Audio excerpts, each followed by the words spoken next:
habíamos terminado con Tenia solium y Tenia saginata, ¿no? Continuamos con otro cesto de importancia clínica que se llama Difilidium caninum. La difilidiasis es un parásito, es una infección parasitaria del perro, pero los humanos se infectan por la ingestión de huevos, bueno, más que por la ingestión de huevos, por la ingestión de pulgas que han consumido huevos de este parásito. Es una ingestión accidental porque hay una pulguita, también me lo va a comer, ¿no? Usted está jugando con el perrito y sacó la pulguita y se la comió, se desinfectó. Es una infección accidental que es muy frecuente en niños. Los niños son los que más presentan esta infección. Para que se dé clínica se tiene que haber una carga parasitaria alta, es decir, tienen que ser mucho la ingestión de estos huevos, de estos cisticercos, porque en teoría ya no están ingiriendo huevos sino cisticercos, y que sean niños o que la persona tenga alguna condición inmunológica especial, que hemos hablado, o que sea inmunocomprometido por otras infecciones, trasplante de órganos, cáncer, cualquier otra situación. Es una enfermedad, como le digo, que está muy asociada a la presencia de perros y gatos en la casa, perros y gatos. Entonces, perros que estén con parásitos y aparte de todo, pues que tengan pulga, ¿no? Porque ese es todo el ciclo que se presenta por este parásito. Dime. Así que estaba levantando la mano. Entonces, son cestos bastante pequeños, que miden de 2 a 4 centímetros y, como les decía, pues el humano se infecta por la ingestión de pulgas que ha consumido huevos vamos a ver el ciclo, huevos de... Entonces el perro o el gato eliminan esto que se llama proglótides. Dentro de las proglótides hay algo, aquí hay una estructura que aparece nueva que se llama cápsulas ovígenas, que son cápsulas que están llenas, todo esto que ven ustedes aquí son huevitos, ¿sí? Y entonces la pulga se consume, la pulga se come esta cápsula ovígena llena de huevos o se come los huevos, y dentro de ella se realiza sale la oncosfera y se produce o se forma este cisticerco que se enquista en las paredes musculares. Y ya el perro nuevamente en su ciclo normal se infecta por la ingestión de estas pulgas, o el humano pues cuando ingiere de manera accidental las pulgas, que generalmente son los niños los que más se infectan por estas parasitosis. Aquí vemos las proglótides, ¿sí? Son muy pequeñas, cada proglótide está llena de cápsulas ovígeras. Esto es una cápsula ovígera y en cada cápsula hay varios huevos, hay como 15 a 20 huevos. ¿Listo? Entonces es una infección del perros y gatos que afecta a los humanos por la ingestión de huevos por la ingestión de pulgas que contienen cisticercos de este parásito. Cargas dentro de la clínica, pues si se genera clínica, está dolores abdominales y diarrea de prurito anal. El prurito siempre es esa picazón que se siente cuando van pasando las proglótides. El medicamento es placicuantel, pero aparte de todo hay que dar manejo a la mascota, a los perros y gatos que tenemos en la casa, tanto para la eliminación del parásito como para la eliminación de pulgas. Luego viene este que se llama Dipholobotrium latum. La difolobotriasis es una enfermedad rara, es poco frecuente, pero que ahora la podemos encontrar y le pueden llegar mucho más pacientes porque es rara, porque es una enfermedad que se presenta por el consumo de carne de pescado, de agua dulce salada, crudo o semicrudo. Y como hablábamos en clases anteriores, pues ahora está muy de moda el famoso sushi. En todos los lugares. Era que hace, no sé, 10 años no había un restaurante de comida japonesa en Colombia, y aquí en Cúcuta menos. Yo lo veía cuando estaba en España, sí, hace rato ya se veía, pero aquí no, aquí es muy nuevo y a la gente le gusta mucho. Yo personalmente no, más que hasta pizza de sushi y he ido y he comido porque digamos hay una invitación o algo, la comida de sushi. Me toca a uno que comer porque qué más. Pero es muy frecuente, o sea, ya es muy frecuente, pasabocas de sushi, de todo eso ya lo. Entonces, era poco frecuente porque pues, en estas regiones no consumíamos esto, pero ahora ya se está metiendo y aquí ve uno los restaurantes como que conozco poco, 5 restaurantes japoneses que venden sushi. Entonces, la infección se presenta por el consumo de carne cruda o poco cocida de este parásito. Entonces tiene un ciclo un poquito complejo, un ciclo difícil. El hombre infectado, el hombre se infecta por el consumo de pescado, pescado crudo, semicrudo, que contiene en sus tejidos musculares quistes se llama de larvas procercoides, pleurocercoides enquistadas, están enquistadas. Entonces consumen, entonces es un parásito intestinal, viaja a los intestinos y ahí comienza su proceso de maduración, de formación. Es un parásito que, como les decía, tiene una característica especial, es que es muy longevo. Entonces este es el parásito que yo les digo que ustedes consiguen novio aquí en medicina, se casan, tienen hijos y alcanzan a tener nietos y todavía el parásito los está acompañando. Es bastante longevo, puede vivir 30 años con ustedes. Es muy asintomático, en términos generales es muy asintomático, no genera, bueno, en términos generales es asintomático, no genera mayores problemas. Cuando genera problemas, ¿sí? Los problemas están asociados primero a pérdida de vitamina B12, ¿sí? Lo que hace que se produzca anemia, ¿sí? Entonces hay pérdida de vitamina B12, lo que hace que produzca anemia, hay trombocitopenia, hay una eosinofilia elevada, ¿sí? Hay un descenso en el número, cuando hay anemia y déficit de vitamina B12, hay una leucopenia, ¿no? Hay un descenso del número de leucocitos, y la clínica asociada un poquito a los dolores abdominales, ¿sí?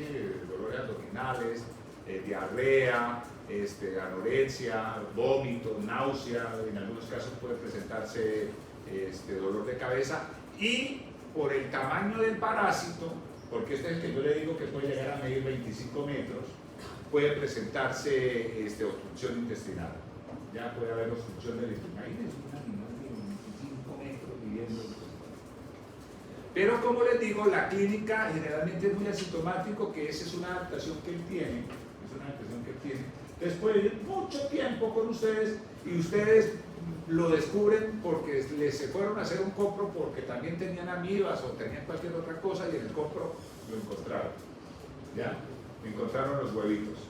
Pero es muy raro, pasa casi siempre muy asintomático. Solamente los dolores abdominales y gastrointestinales, anorexia y todo ese tema característico de esta enfermedad. Entonces se descubre de manera accidental, esa es una adaptación.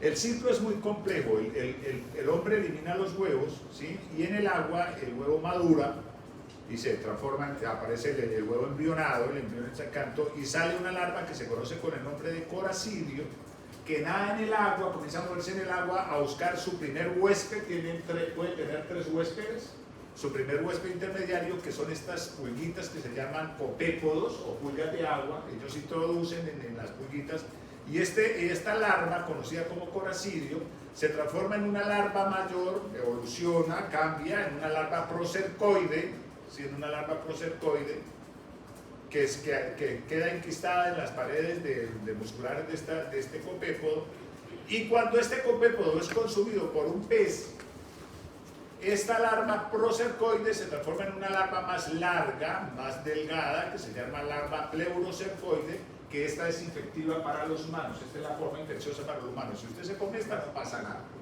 ¿Qué pasa? Que generalmente esta larva pleurocercoide se desarrolla en peces muy pequeños, demasiado pequeños, que no lo vamos a utilizar para alimentarnos. Se eliminan nuevamente al agua. Entonces, estos peces, cuando son alimentados o son consumidos por otros peces más grandes, la larva sale del tejido muscular y se enquista en el tejido muscular de este pez. más grande. Este pez si ya si es capturado y todo el tema y consumido crudo o semicrudo, pues se puede iniciar el ciclo. Entonces, para que todo esto se dé, es muy difícil que se pueda dar en ese ciclo completo. Entonces, hay una adaptabilidad que es la longevidad. El parásito toda la vida está eliminando huevos y elimine huevos y elimine huevos para que en algún momento el ciclo se pueda otra vez completar, ¿ya? Por esa complejidad que tiene el parásito. Entonces, en un momento determinado, el parásito puede tener 1, 2 y hasta 3 huéspedes intermediarios. Aunque este huésped se vuelve un huésped paraténico. Realmente es un huésped en el cual el parásito no sufre. Recuerden ustedes que los huéspedes paraténicos son aquellos huéspedes en los cuales el parásito no sufre ninguna transformación, ni reproducción, ni nada. Solamente el parásito lo utiliza para poder llegar a su huésped definitivo. Entonces ya este tercer huésped se vuelve un huésped paraténico. Bueno, ahí vemos entonces es asintomática, y cuando se genera la sintomatología pues está asociada a anorexia, dolor abdominal, vómitos, diarrea y déficit de vitamina B12, que va a producir anemia. También este es importante, hay alteraciones neurológicas, lo que les decía, obstrucción intestinal y inflamación de la vesícula biliar y inflamación de los conductos hepáticos cuando comienzan a migrar. A veces salen de las paredes intestinales y comienzan a migrar, llegan al hígado, llegan a la vesícula y taponan estos conductos. Ya entonces, cuando se presenta patología es de lo más complicado que puede presentarse en el huésped. Yo creo que generalmente se puede diagnosticar por anemia, porque pacientes que empezaron con anemia. Y luego por la obstrucción intestinal. Pero la anemia se da, o sea, que se fija en la pared intestinal y se como hemorragias. Sí, o sea, es que imagínense usted un animal de 25 a 30 metros alimentándose y quitándole a usted nutrientes, quitándole sangre, quitándole todo. Pero él es hematófago. ¿Cómo? ¿Él es hematófago o simplemente se alimenta de B12? No, él se alimenta de lo que sea, de tejido, se alimenta de sangre, él se alimenta de lo que puede. No es específicamente de sangre.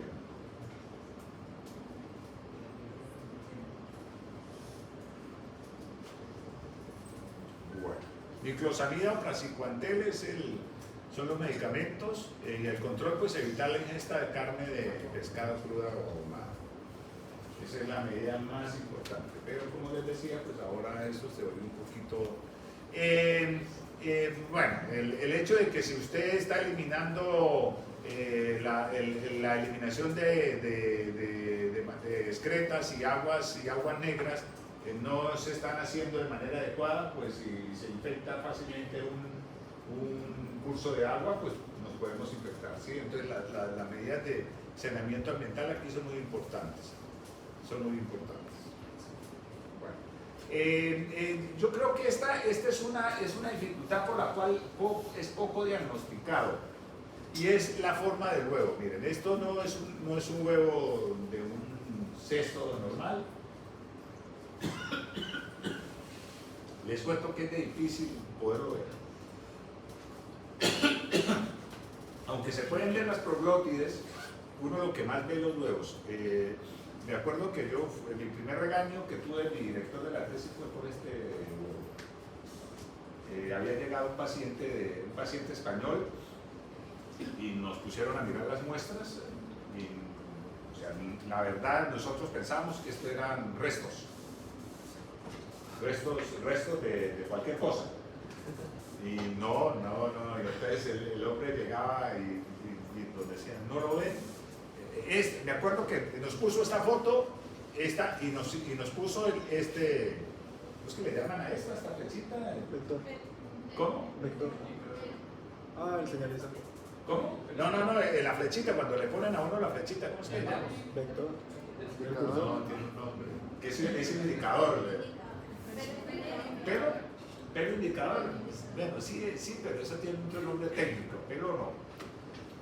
Bueno, y entonces, yo lo miraba y de verdad, o sea, decía, ¿no? ¿Qué me está mostrando? ¿No? ¿Qué me está mostrando? Y es que de verdad es difícil, o sea, uno lo ve como un resto más de cualquier cosa que pueda usted encontrar en la materia fecal. Pero pues como les decía, aunque muchos pasan por asintomático, puede tener complicaciones como lo que es la anemia, el déficit de vitamina B12 asociado con anemia y obstrucción intestinal, que son de las complicaciones que se pueden. Y las complicaciones neurológicas, a veces cuando comienzan a migrar y llegan al sistema nervioso pueden generar complicaciones neurológicas, pero son muy raras. Realmente la anemia es lo más frecuente en esto y los síntomas gastrointestinales. Este parásito, el Echinococcus granulosus, sí es un poquito más complejo porque puede ser mortal. También es muy raro. El Echinocoquiasis, por Echinococcus granulosus hay varias especies, pero el más conocido es este. Es un parásito del perro, ¿sí? En el cual el hombre se infecta por la ingestión de huevos. Aquí sí ingerimos directamente los huevos. Y como pasa con cuando les explicaba el tema de Toxocara canis ocatis, que llega el parásito a un huésped que no es el de él, entonces el parásito comienza a migrar, a hacer por vía hematógena y a hacer migraciones por vía hematógena y llegan a cualquier parte, a cualquier órgano. Este parásito también comienza a hacer migraciones, llegando al hígado, llegando a los pulmones, llegando al corazón, llegando a los huesos, ¿sí? A otros tejidos, al cerebro, y entonces tiene una complicación que el cisticerco se adhiere a las paredes intestinales y se adhiere a las paredes del tejido donde esté, de los pulmones, del corazón, del cerebro, de los huesos, de cualquier lado, y forma una vesícula, una indaginación, y comienza a aumentar de tamaño y forma algo que se llama quistes hidatídicos, que son unas bolsas, más o menos pueden tener el tamaño de este puño, ¿sí? Son unas bolsas que se forman en la cual los parásitos se van reproduciendo de manera sexual, y entonces son bolsitas que van aumentando de tamaño, y las lesiones pues se asocian a una masa ocupativa. Imagínense una bolsa de un quiste de este tamaño en su cerebro, en sus pulmones o en su corazón, ¿ya? Entonces, a la presión que hace este quiste en el tejido, la enfermedad se llama hidatidosis quística, que puede ser letal, de difícil manejo. Bueno, no, usted le manda un praziquantel y la mata, se enquista, toda esa bolsa se enquista, entonces se enquista. El manejo tiene que ser quirúrgico, o sea, sí hay manejo farmacológico, pero el manejo que se tiene que hacer es manejo quirúrgico, es decir, extirpar esa bolsita, ese quiste que se está formando. ¿Qué pasa? Que de manera accidental, se han presentado casos donde el quiste está en la parte abdominal y tiene un golpe o un trauma por un objeto punzante, una varilla, un cuchillo, aquí en Colombia una bala, entonces se rompe ese quiste por ese trauma que se genere, entonces salen cientos y miles de larvas de cisticercos que comienzan a moverse y a llegar a otros tejidos, generando una respuesta del sistema inmune, y puede entrar en choque el paciente y puede morir, porque no es una, son cientos de miles de cisticercos que están invadiendo el cuerpo. Entonces es de mucho cuidado, es un tema que en términos generales, si el quiste está inquietico, no pasa nada, pero vaya a ver si se revienta, o si está en los pulmones, o está se formó dentro de los conductos hepáticos, o en el corazón, o en el sistema nervioso, pues esa masa ocupativa empieza a generar lesiones. Entonces, es de mucho cuidado. Hidatidosis quística por Echinococcus, se llama la enfermedad, ¿vale? Entonces, como les decía, puede durar años y años asintomáticos sin que se presente ningún problema, ¿no? La lesión depende del tamaño y de dónde se ubique ese quiste hidatídico. El quiste hidatídico va aumentando de tamaño y entonces van apareciendo lesiones con sintomatología que se asocia a esto. Y lo que les decía, si hay rotura del quiste, pues se presenta reacción alérgica. En el huésped humano no vamos a encontrar el parásito, ¿no? Porque el huésped definitivo es el perro. ya que se infecta, el humano se infecta por la ingestión de huevos de este animal. Ya es pequeño, solamente tiene 3 proclótides, una inmadura, madura y grávida, desprende la grávida y de una de la madura pasa a ser la grávida y así se va formando.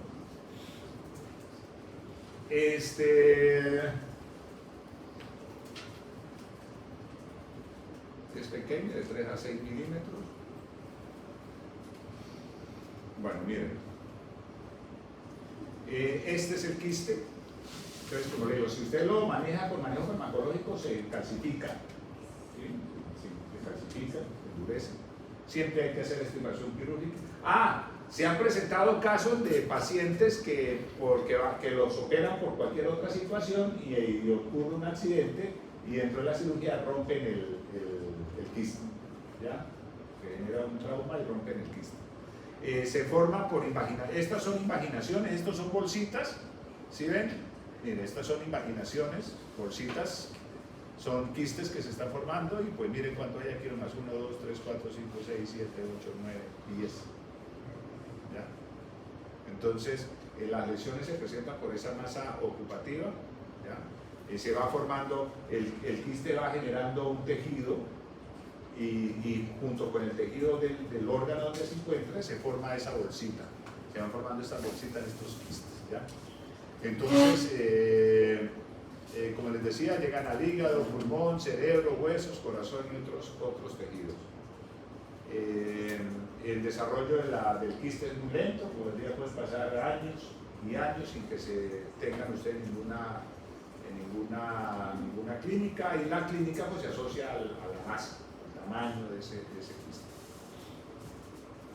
El diagnóstico es radiológico o por no vamos a encontrar huevos en la materia fecal. Si hay sospecha, pues un examen radiológico puede determinarlo, ¿vale? Hay varias especies, pero el Echinococcus granulosus es el más frecuente, Echinococcus multilocularis o Boccheri o Ligatus, pero pues el más frecuente es este, ¿no? Hidartidosis quística o hidartidosis alveolar. Bueno, aquí vemos una imagen de cómo se forman los quistes. Bueno.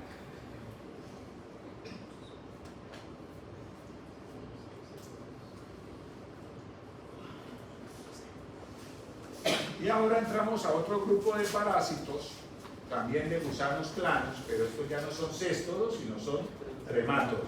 Los céstodos se les decía o se les conocía como gusanos tenia, ¿sí? O gusanos acintados, y estos tremátodos se les conoce como gusanos duela.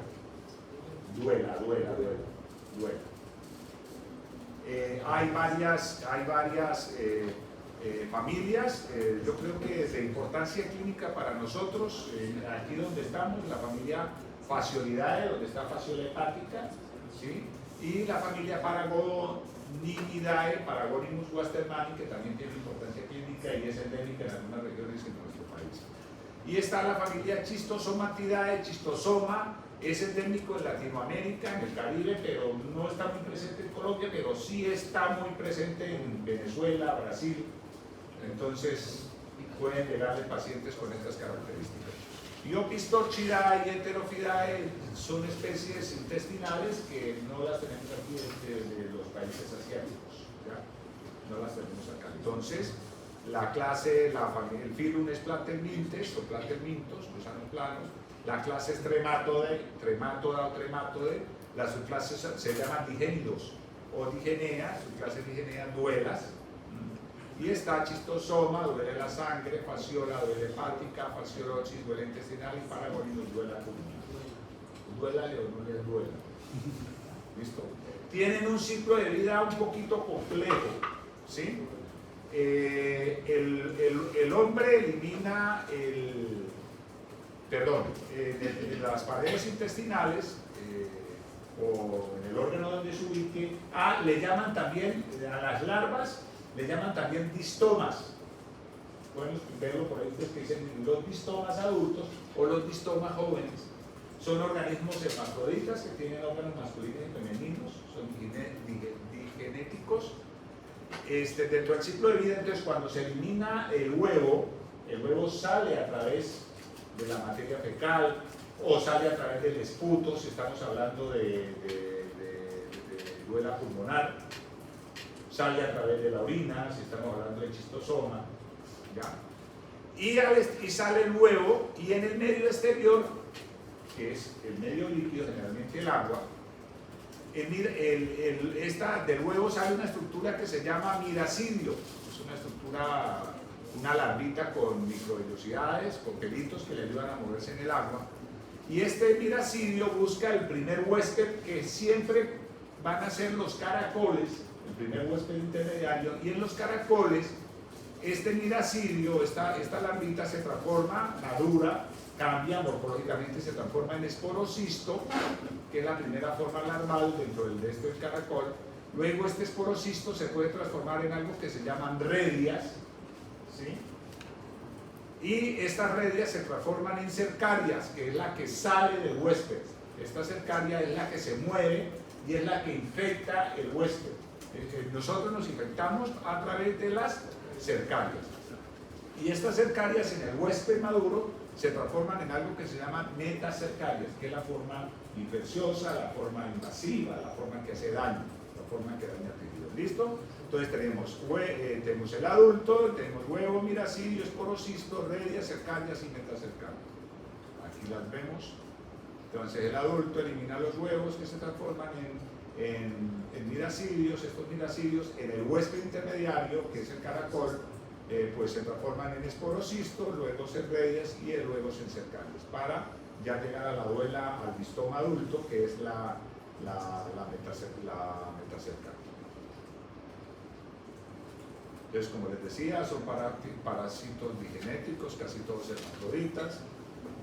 Muchos tienen al hombre como huésped definitivo o como huésped accidental, como en el caso de Fasciola, ¿sí? Que nosotros somos huésped definitivo accidental. Entonces tenemos xistosomas, Clonorchis, Paragonium. Entonces, el huésped intermediario, que casi siempre son los caracoles de agua dulce, ¿sí?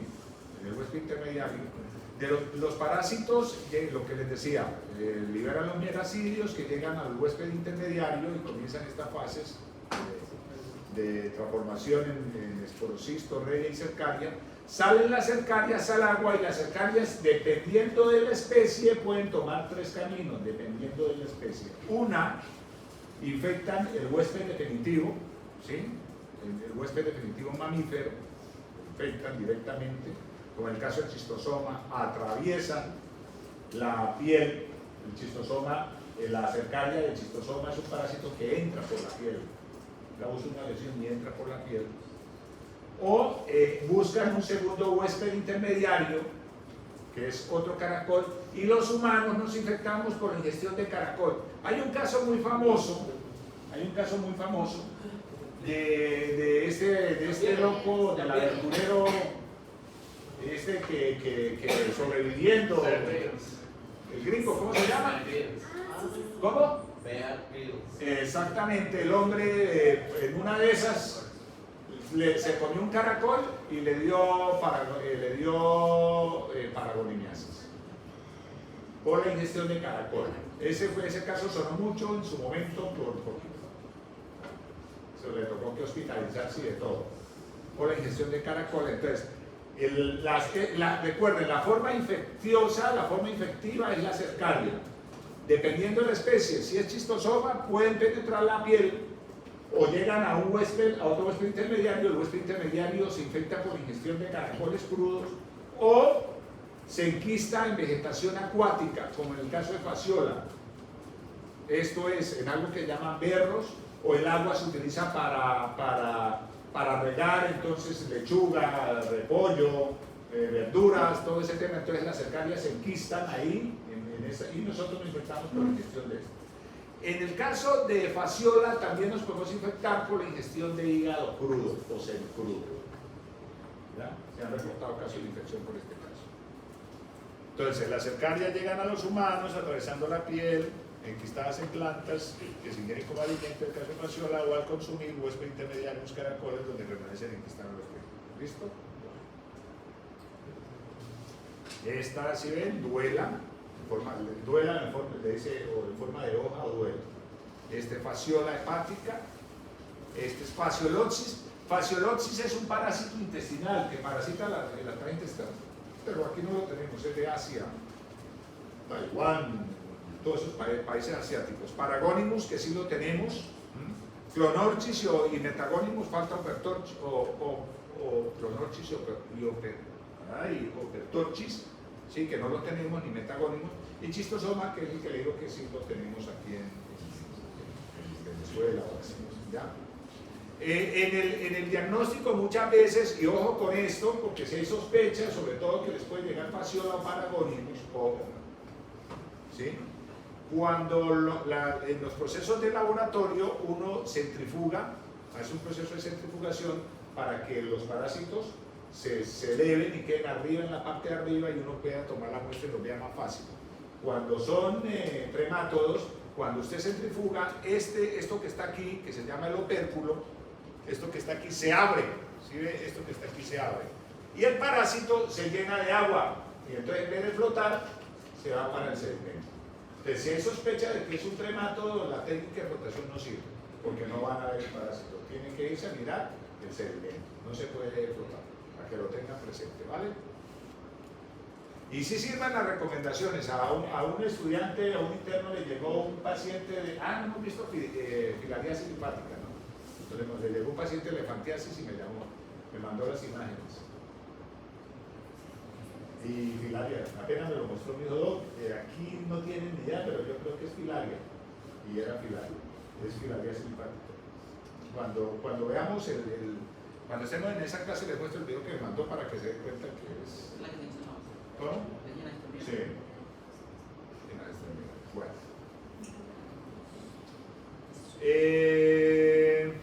Fasciola hepática. La fasciolopsis, la parasitosis por fasciola hepática es una infección accidental, ¿sí? Ya que el huésped humano es un huésped accidental, que generalmente la infección se presenta por el consumo de verduras, legumbres, repollo, lechuga, cilantros, cosas que agreguen con aguas que tengan estas formas quísticas, o por el consumo de hígados, ¿sí? De hígado, que contienen vermes, tienen duelas o estomas adultos en los conductos hepáticos. Fasciola hepática, como dice su nombre, el parásito apenas llega al intestino, atraviesa las paredes intestinales y se mueve y llega al hígado. Por lo tanto, la sintomatología de este parásito está asociada a la sintomatología a nivel del hepático, especialmente asociada al taponamiento de los conductos hepáticos, porque el parásito adulto comienza a eliminar huevos, ¿sí? Eliminar huevos que se encapsulan, se forman granulomas y producen taponamiento de los conductos hepáticos o de los conductos biliares. Entonces se producen dolores epigástricos, dolores de obstrucción intestinal y todo asociado a ese producto. ¿Listo? El hombre o este accidental o los mamíferos es una infección que es de difícil manejo, porque pues tiene de huéspedes definitivos, tiene el ganado bovino, o sea, lo que es el ganado bovino, las cabras, las ovejas, los cerdos, cualquiera de ellos son huéspedes definitivos, ¿listo? Entonces es de difícil control. El ganado de Pamplona, el ganado que se produce en Pamplona, el hígado no se puede utilizar el hígado, porque casi todo está infectado, ese hígado lo eliminan. Nosotros el hígado que se vende aquí generalmente es de regiones del que viene del ganado que viene de los llanos. Sí, porque es que estos sí de las regiones frías, Silo, La Huateca, Toledo, todas esas zonas casi todos están infectados. Entonces ese hígado lo elimina por ese tema. ¿Ya? Y ahora, ya se han dado cuenta ustedes la cantidad de parásitos que están en el hígado. No sé si les he nombrado ya como 6 o 7 y que los infectamos por la ingestión de este hígado. ¿Listo? Bueno. Entonces se elimina el huevo, sea el hombre o sea el huésped humano o no humano, sale el huevo que madura en el agua y del huevo sale el miracidio, la larva está con pelitos que comienza a moverse y busca los huéspedes intermediarios que son caracoles del género Lytnea. Y dentro del caracol, entonces, el miracidio se transforma en esporocisto, este esporocisto en redia y este redia en cercaria. Pero les digo, esto depende mucho digamos, en los sitios donde hay estaciones, como en Europa o al sur,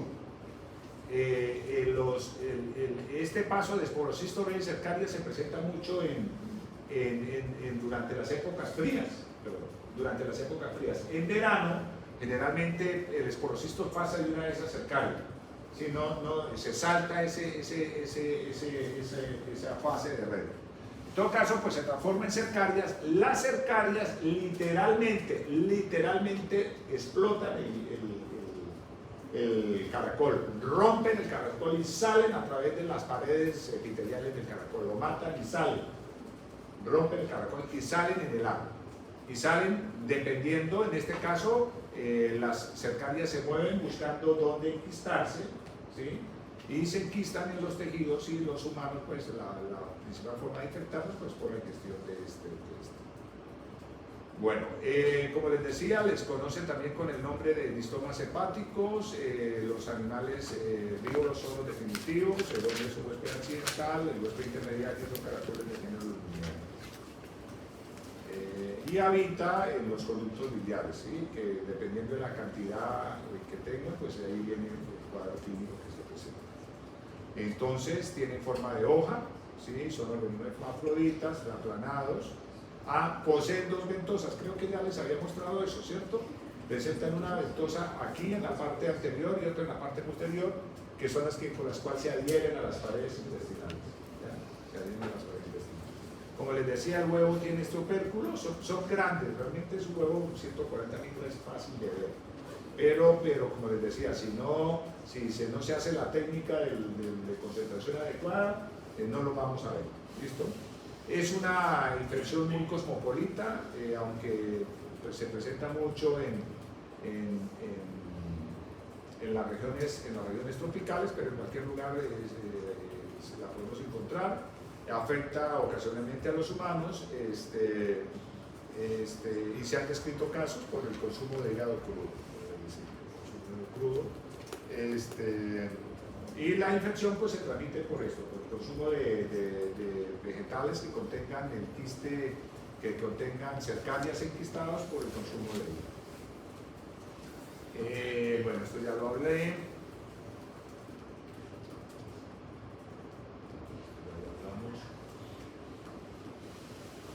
Entonces, cuando el hombre ingiere los huevos, la larva, el bistoma, se mueve, llega a las paredes intestinales, atraviesa las paredes intestinales y llega al hígado, ¿sí? Donde se encapsula en los conductos biliares, ¿sí? Y ahí se forma adulto y comienza a liberar huevos, ¿sí? Que estos huevos o se quedan ahí o por estos movimientos biliares del contenido biliar pueden llegar a las heces y por eso los vemos en la materia fecal. Estos huevos los encontramos en la materia fecal. Bueno, dentro de la patogenia que se presenta, pues está primero asociado al traumatismo que genera la presencia de los huevos y de los parásitos. Pueden producir necrosis y formación de microcesos, formación de granulomas que les comentaba. Pueden producir lesiones inflamatorias y atrofia parenquimatosa, o sea, el daño que hace el parásito y los granulomas que forman en estos conductos van a formar, la clínica se asocia principalmente a esto. Entonces pueden producir clínica asociada a la obstrucción de los conductos biliares y a la liberación de antígenos. Tiene tres fases: una fase de invasión, ¿sí? una fase de invasión en la cual se puede presentar fiebre, dolor hipocóndrico, en todas estas hay una eosinofilia alta, una hiperglobulinemia, síntomas inmunoalérgicos. hay un periodo de estado donde solamente los síntomas de obstrucción biliar que son intermitentes, y hay una fase de invasión, ¿sí?, que ya viene asociada pues al daño de los tejidos por la formación de los abscesos, lo que les decía, fiebre, eosinofilia, dolores abdominales, gastrointestinales y urticaria. Dentro de la fase obstructiva, ¿qué es lo más característico de esto? Que es el taponamiento de los conductos hepáticos o de los conductos biliares, ¿sí?, produciendo colangitis o colecistitis. Pues está cólico biliar, dolores epigástricos, intolerancia a las grasas, náusea, prurito, dolor, ¿ya? Engrosamiento y dilatación asociado al daño que está causando ese granuloma que se estaba formando en esos conductos. El diagnóstico: podemos encontrar los huevos en la materia fecal, ¿ya? Podemos encontrar los huevos en la materia fecal, podemos encontrar los huevos en los conductos hepáticos por biopsia, ¿ya? Y podemos por pruebas serológicas, praziquantel, triclobendazol, nitazoxanida y vitionol. Sobre todo vitionol es el que más se utiliza para el manejo de esto. De muy difícil manejo, realmente el principal mecanismo de control sería controlar la infección en los huéspedes herbívoros, es decir, en el ganado bovino, las cabras, ovejas, cerdos, pero es difícil. Realmente el ganadero no le para muchas bolas a esto, porque no es que le afecte mucho la producción de carne, entonces lo deja, ¿sí?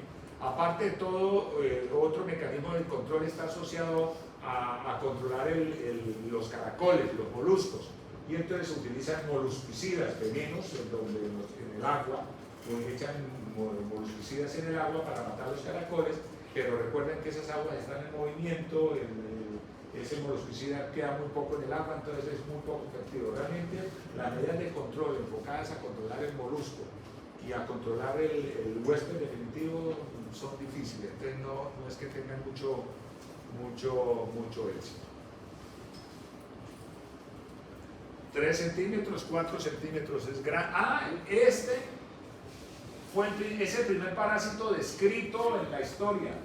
Aristóteles habló de fasciola, no como fasciola, pero Aristóteles ya lo comentó. Recuerden que él era médico también, y él lo describió en las biopsias, en las autopsias que hacía, descubrió este parásito.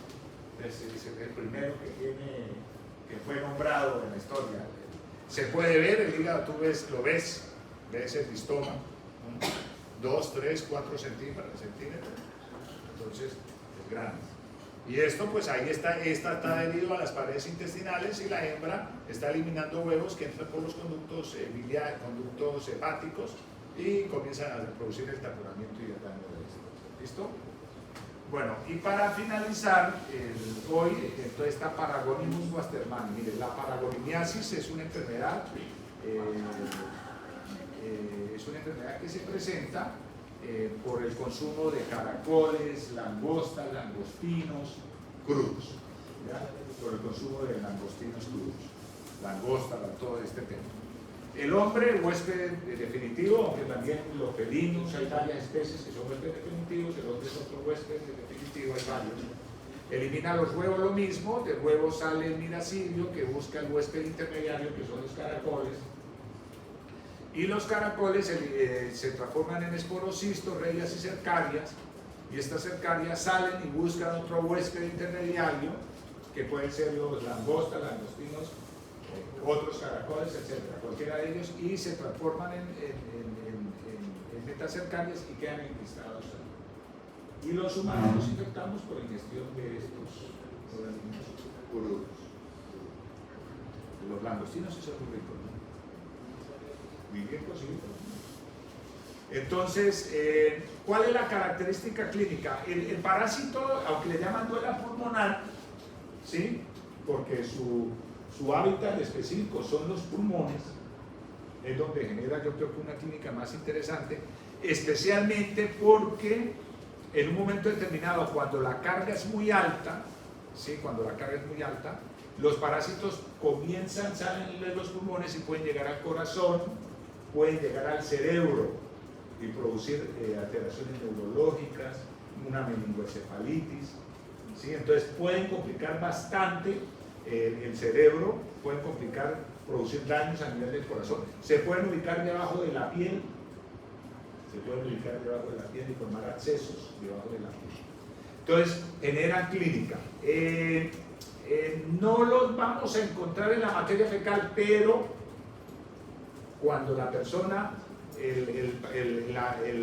cuando hay muchos huevos que comienzan y salen, los huevos pueden salir a través del esputo. Uno los puede ver o en la materia fecal o en el esputo. Usted, porque da una especie de neumonía, da toda una tos seca muy asociada a neumonía. Ya hay que hacer diagnóstico diferencial con neumonía, con tuberculosis, con otras infecciones, porque la clínica es muy parecida.